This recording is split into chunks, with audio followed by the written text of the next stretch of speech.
ശബരിമല സ്വർണ്ണക്കൊള്ളയിൽ ഇനി ഏതൊക്കെ വമ്പന്മാരാണ് കുടുങ്ങാൻ പോവുക?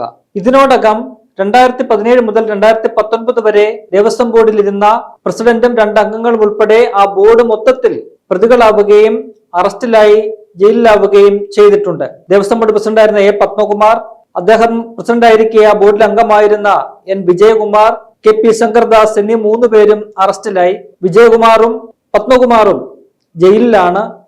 ശങ്കർദാസ് ആരോഗ്യപരമായ പ്രശ്നങ്ങളാൽ ആശുപത്രിയിലാണ്. ആശുപത്രിയിൽ അദ്ദേഹത്തെ റിമാൻഡ് ചെയ്തിരിക്കുകയാണ്. ഇതിൽ പത്മകുമാറും വിജയകുമാറും CPM നേതാക്കളും ശങ്കർദാസ് CPIയുടെ നേതാവുമാണ്. അങ്ങനെ LDFിലെ 2 കക്ഷികളുടെയും പ്രധാനപ്പെട്ട പ്രമുഖരായിട്ടുള്ള 2 നേതാക്കൾ ഈ കേസിൽ അകപ്പെട്ട് ജയിലിലായിരിക്കുന്നു. ഇത് മുന്നണിയെ വലിയ രീതിയിലാണ് പ്രതിരോധത്തിലാക്കുന്നത്. അത് മാത്രവുമല്ല, കേസിന്റെ അന്വേഷണം മുന്നോട്ട് പോകുമ്പോൾ കൂടുതൽ CPM നേതാക്കൾ അറസ്റ്റിലാകാനും പ്രതികളാകാനുമുള്ള സാധ്യതകൾ തള്ളിക്കളയാൻ കഴിയില്ല.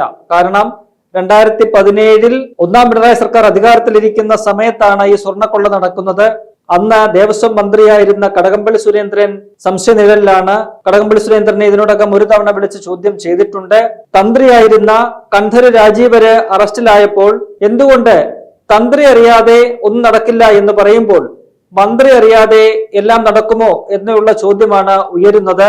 നേരത്തെ പത്മകുമാർ ഉൾപ്പെടെ നൽകിയതായിട്ട് വന്ന മൊഴികൾ പറയുന്നത് തങ്ങൾക്ക് എന്തെങ്കിലും ഒരു നിർദ്ദേശം ലഭിച്ചിട്ടല്ല, മറിച്ച് ദേവസ്വം വകുപ്പിന് ഉണ്ണികൃഷ്ണൻ പോറ്റി അപേക്ഷ കൊടുത്തതിന്റെ പശ്ചാത്തലത്തിലാണ് അത്തരത്തിലുള്ള സ്വർണം പൂശലുമെല്ലാം നടന്നത് എന്നാണ്. മാത്രവുമല്ല, 2023 മുതൽ 25 വരെ ബോർഡിന്റെ ചുമതലയിലുണ്ടായിരുന്ന ബോർഡ് അധ്യക്ഷൻ PS പ്രശാന്തും സംശയനിഴലിലാണ്.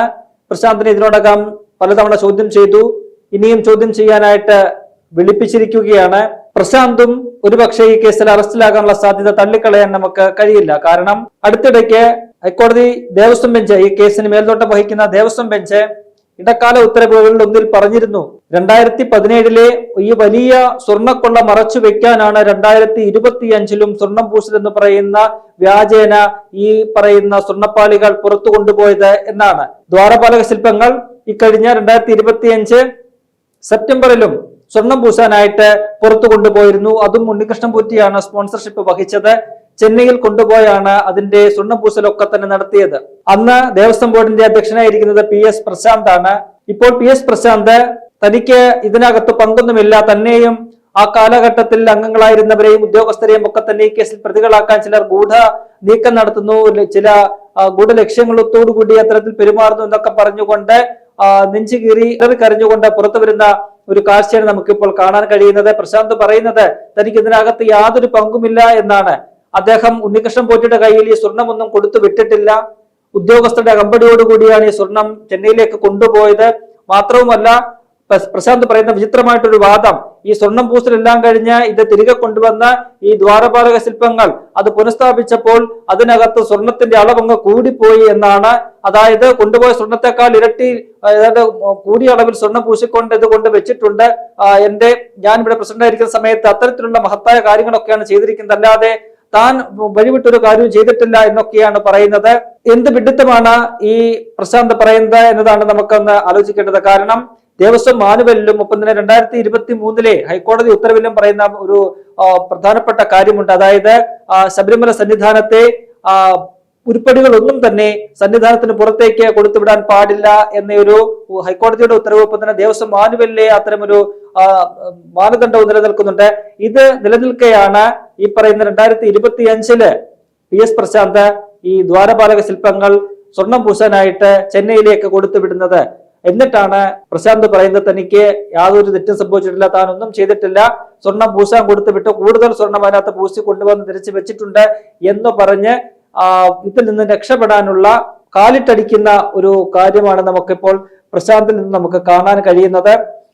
പ്രശാന്ത് പേടിക്കുന്നതിനകത്ത് നമുക്ക് അദ്ദേഹത്തെ കുറ്റം പറയാൻ പറ്റില്ല. കാരണം CPMനൊപ്പം ചെന്ന് ചേർന്ന് അവിടെ CPM വെച്ച് നീട്ടിയ ദേവസ്വം ബോർഡിന്റെ അധ്യക്ഷ സ്ഥാനത്ത് കയറിയിരുന്നു കൊണ്ട് അദ്ദേഹം കാണിച്ചിരിക്കുന്ന പരിപാടികളൊക്കെ തന്നെ ഇപ്പോൾ അദ്ദേഹത്തെ ജയിലിൽ അയക്കുന്ന രീതിയിലുള്ളതായി മാറിപ്പോയി എന്നതാണ്. ഒപ്പം തന്നെ ഈ PS പ്രശാന്തിന്റെ സ്വത്തിനെ കുറിച്ച് അനധികൃതമായ സ്വത്തുണ്ട്, വരവിൽ കവിഞ്ഞ സ്വത്ത് PS പ്രശാന്ത് സമ്പാദിച്ചിട്ടുണ്ട്, അതിൽ അന്വേഷണം വേണമെന്ന് യൂത്ത് കോൺഗ്രസിനോട് അത് ആവശ്യപ്പെട്ടിട്ടുമുണ്ട്. അത്തരത്തിൽ പ്രതിരോധത്തിലായി നിൽക്കുകയാണ് PS പ്രശാന്ത്. അതിനിടയ്ക്കാണ് ഇത്തരത്തിലുള്ള പ്രതികരണങ്ങളുമായിട്ട് പ്രശാന്ത് രംഗത്ത് വരുന്നത്. അതിനിടയ്ക്ക് ഈ കേസിലുണ്ടായിരിക്കുന്ന വളരെ പ്രധാനപ്പെട്ട ഒരു കാര്യം, ഈ നിലവിൽ ശബരിമലയിൽ ഉള്ള കട്ടിളപ്പാളികളും ഒപ്പം തന്നെ ദ്വാരപാലക ശില്പങ്ങളുടെയും സാമ്പിൾ 2 മാസം മുൻപ് ഈ അന്വേഷണ സംഘം ശേഖരിക്കുകയും അത് VSSCയിലെ ലാബിൽ പരിശോധനയ്ക്കായിട്ട് സമർപ്പിക്കുകയും ചെയ്തിരുന്നു. അത് സംബന്ധിച്ചുള്ള പരിശോധനാ റിപ്പോർട്ട് അന്വേഷണ സംഘത്തിന് ലഭിച്ചു. അവരത് കൊല്ലം വിജിലൻസ് കോടതിയിൽ, ഈ കേസ് നടക്കുന്ന കൊല്ലം വിജിലൻസ് കോടതിയാണ്, ആ കോടതിയിൽ മുദ്രവെച്ച കവറിൽ സമർപ്പിച്ചിട്ടുണ്ട്. വളരെ നിർണായകമായ ഒരു റിപ്പോർട്ടാണ് അത് എന്നതിൽ യാതൊരു സംശയവുമില്ല. കാരണം ഈ എടുത്തിരിക്കുന്ന സാമ്പിളുകളിൽ നിന്നും ഈ ഉരുപ്പടികളുടെ, പ്രത്യേകിച്ചും കട്ടിളപ്പാളികളുടെയും ദ്വാരപാലക ശില്പങ്ങളും ഒക്കെ തന്നെ ചെമ്പിൽ തീർത്തതാണ് ഇവയൊക്കെ. അത് ആ ഉരുപ്പടികളുടെ കാലപ്പഴക്കം നിർണ്ണയിക്കാനുള്ള ഒരു ടെസ്റ്റാണ് നടത്തിയത്.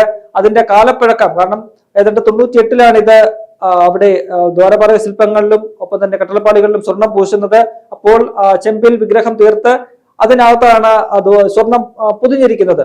അപ്പോൾ ആ 98-ൽ നിർമ്മിച്ച ഈ ശില്പങ്ങൾ തന്നെയാണ് ഇപ്പോഴും ഉള്ളത് എന്നത് തിരിച്ചറിയാൻ വേണ്ടിയിട്ടാണ്, ആ കാലപ്പഴക്കം കണക്കാക്കി തിരിച്ചറിയാൻ വേണ്ടിയിട്ടാണ് ഒരു പരിശോധന, ഒരു ലാബ് ടെസ്റ്റ് നടത്തിയിരിക്കുന്നത്. അതിൽ നിന്നും ഇതിൽ ഒരു യാഥാർത്ഥ്യം നമുക്ക് തിരിച്ചറിയാൻ പറ്റും. കാരണം 2019-ൽ ഈ പറയുന്ന ദ്വാരപാലക ശില്പങ്ങളും പുറത്തേക്ക് കൊണ്ടുപോകാനായിട്ട് ഉണ്ണികൃഷ്ണൻ പോറ്റി കൈപ്പറ്റിയ ശേഷം ഏതാണ്ട് 1 മാസവും 10 ദിവസം, ഏതാണ്ട് 39 ദിവസം കഴിഞ്ഞിട്ടാണ് ഇത് ചെന്നൈയിലേക്ക് ഉണ്ണികൃഷ്ണൻ പോറ്റി കൊണ്ടുപോകുന്നത്. ഇത്രയും ദിവസം എന്തെടുക്കുകയായിരുന്നു ഉണ്ണികൃഷ്ണൻ പോറ്റി? തന്റെ കയ്യിൽ ഈ ദ്വാരപാലക ശില്പങ്ങൾ വെച്ചിട്ട് എന്തെടുക്കുകയായിരുന്നു ഉണ്ണികൃഷ്ണൻ പോറ്റി എന്ന ചോദ്യം വലിയ രീതിയിൽ ഉയർന്നിട്ടുണ്ട്. സ്വാഭാവികമായിട്ട് ഉയർന്നിരിക്കുന്ന സംശയം, അതിന്റെ ഒരു ഡ്യൂപ്ലിക്കേറ്റ് ഉണ്ടാക്കി, ഒരു റെപ്ലിക്ക ഉണ്ടാക്കിയിട്ട് അതാണ് ഇപ്പോൾ ഈ സ്വർണം പൂശി കൊണ്ട് വെച്ചിരിക്കുന്നത് എന്നൊരു നിഗമനത്തിലാണ് എല്ലാവരും ഉള്ളത്. അത്തരമൊരു സംശയമാണ് എല്ലാവർക്കും ഉള്ളത്. മറിച്ച് ആ ഒറിജിനൽ പുറത്തു കടത്തി വിറ്റു എന്നുമാണ് കണക്കാക്കപ്പെടുന്നത്. അങ്ങനെയെങ്കിൽ അത് വലിയ ഒരു കണ്ടെത്തലായിട്ട് മാറും. അതുകൊണ്ട് തന്നെ ഈ പരിശോധനാ ഫലം വളരെ നിർണായകമാണ്. അത്തരത്തിൽ നിലവിൽ ഇപ്പോൾ ഇരിക്കുന്നത് ഒറിജിനൽ ശില്പങ്ങളല്ല എന്ന് കണ്ടെത്തുകയാണെങ്കിൽ അന്വേഷണ സംഘത്തിന് കൂടുതൽ പണിയാവുകയാണ്. കൂടുതൽ വിശദമായ അന്വേഷണത്തിലേക്ക് അന്വേഷണ സംഘത്തിന് പോകേണ്ടി വരും. ഈ പറയുന്ന ശില്പങ്ങളും സ്വർണ്ണങ്ങളും ഒക്കെ തന്നെ എവിടെയാണ് കൊണ്ട് വിറ്റത് എന്നതുൾപ്പെടെയുള്ള കാര്യങ്ങൾ ഇതുവരെയും കണ്ടെത്താൻ കഴിഞ്ഞിട്ടില്ല. ഇതിൽ ഒരു വ്യക്തത വരികയാണെങ്കിൽ, ഈ നിലവിലിരിക്കുന്നത് ഡ്യൂപ്ലിക്കേറ്റ് ആണ് എന്ന് തെളിയുകയാണെങ്കിൽ ആ ഒറിജിനൽ എവിടെ കൊണ്ടുപോയി, എങ്ങനെ നഷ്ടപ്പെട്ടു, എവിടെയാണ് കൊണ്ട് വിറ്റത് എന്നതൊക്കെയുള്ള കാര്യങ്ങളിൽ വ്യക്തത വരുത്താൻ അന്വേഷണ സംഘം ബാധ്യസ്ഥരാകും. അത് കൂടുതൽ അന്വേഷണത്തിലേക്ക് അവരെ നയിക്കും. അത് വളരെ ഒരു വലിയൊരു ചലഞ്ചായിട്ട് അന്വേഷണ സംഘത്തിന് മാറുകയും ചെയ്യുന്ന കാര്യത്തിൽ യാതൊരു സംശയവുമില്ല. എന്തായാലും ഈ ശബരിമല സ്വർണ്ണക്കൊള്ള വലിയ ഒരു നിർണായകമായ ഘട്ടത്തിലേക്ക് പോവുകയാണ്. ആ അന്വേഷണം മുന്നോട്ട് പോകും തോറും അത് CPM കൂടുതൽ പ്രതിരോധത്തിലാകുന്ന കാഴ്ചയാണ് നമുക്ക് കാണാൻ കഴിയുന്നത്. ഇപ്പോഴും അവരതിനെ ന്യായീകരിക്കുന്നു എന്നുള്ളതാണ് ഏറെ ഖേദകരമായിട്ടുള്ള ഒരു കാര്യം. അറസ്റ്റിലായി ജയിലിൽ കിടക്കുന്ന CPM നേതാക്കളായ പ്രതികൾക്കെതിരെ നടപടിയെടുക്കാൻ ഇനിയും തങ്ങൾക്ക് ആകില്ല എന്നാണ് CPMന്റെ ജനറൽ സെക്രട്ടറി MA ബേബി ഉൾപ്പെടെയുള്ളവർ ഇന്നലെയും പറഞ്ഞിരിക്കുന്നത്. MA ബേബി പറയുന്നത്, തങ്ങൾക്ക് ഇവർ ചെയ്ത കുറ്റം ഇനിയും മനസ്സിലായിട്ടില്ല. കുറ്റപത്രമൊക്കെ സമർപ്പിച്ച് അവരുടെ പങ്കെന്താണ്, അവരെന്താണ് ചെയ്തത് എന്നതൊക്കെ ഞങ്ങൾക്ക് വ്യക്തമായാൽ മാത്രമേ ഇതിനകത്തൊരു നടപടി ഞങ്ങൾ സ്വീകരിക്കൂ, അങ്ങനെ തെളിഞ്ഞാൽ ഞങ്ങൾ നടപടി സ്വീകരിക്കും എന്നൊക്കെയുള്ള വാദങ്ങളാണ് ജനറൽ സെക്രട്ടറി ഉൾപ്പെടെ പറയുന്നത്. അപ്പോൾ ഈ പറയുന്ന പ്രതികളായിട്ട് ഇപ്പോഴും ജയിലിൽ കിടക്കുന്ന അവർ അതേസമയം തന്നെ ഈ SITയിൽ തങ്ങൾക്ക് പൂർണ്ണ വിശ്വാസമുണ്ട് എന്ന് പറയുകയും ചെയ്യുന്നുണ്ട്.